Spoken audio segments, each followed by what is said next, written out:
Merci Madame la maire. Chers collègues, j'aimerais saisir l'opportunité de ce débat budgétaire pour rappeler avec force le soutien de la ville de Strasbourg au mouvement de gronde des agriculteurs et rappeler que nous n'avons pas attendu les événements récents pour agir.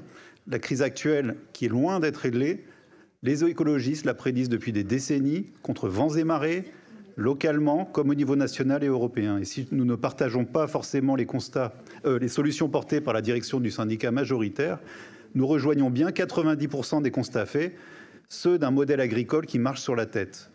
Notre soutien est concret. Il se retrouve dans bien des composantes de nos politiques et de nos budgets depuis le premier jour de notre mandat.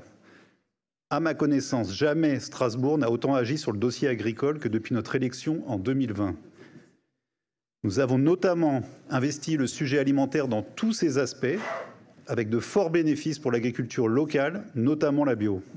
Je peux citer les menus dans les cantines, plus locaux, plus de saison, plus bio, les paniers bio pour les femmes enceintes, notre politique foncière et tant d'autres actions reconnues par les agriculteurs eux-mêmes comme concrètes, utiles et structurantes.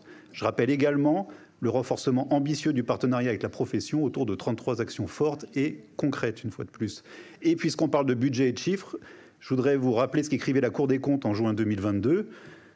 Après une revue détaillée de la littérature scientifique, la Cour des comptes rappelle les bénéfices de l'agriculture bio, notamment en termes de santé et d'environnement, et observe que le développement de l'agriculture biologique est le meilleur moyen de réussir la transition agro-environnementale et d'aider les exploitations agricoles dites conventionnelles vers des pratiques plus respectueuses de l'environnement.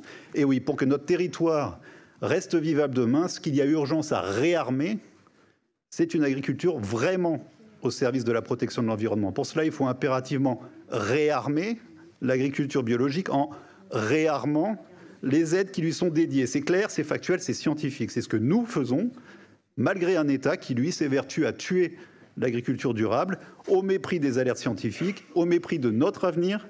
Il suffit de constater sa capitulation totale la semaine dernière face à l'agro-industrie et l'agrochimie, qui ne va pas régler les problèmes des agriculteurs, mais continuera juste à enrichir toujours les mêmes. Notre soutien, il coûte cher, ça a été dit déjà, il se fait au détriment d'autres actions, et alors que notre collectivité est l'une des plus défavorisées du territoire. Mais la crise actuelle donne raison à nos alertes et surtout à nos choix politiques.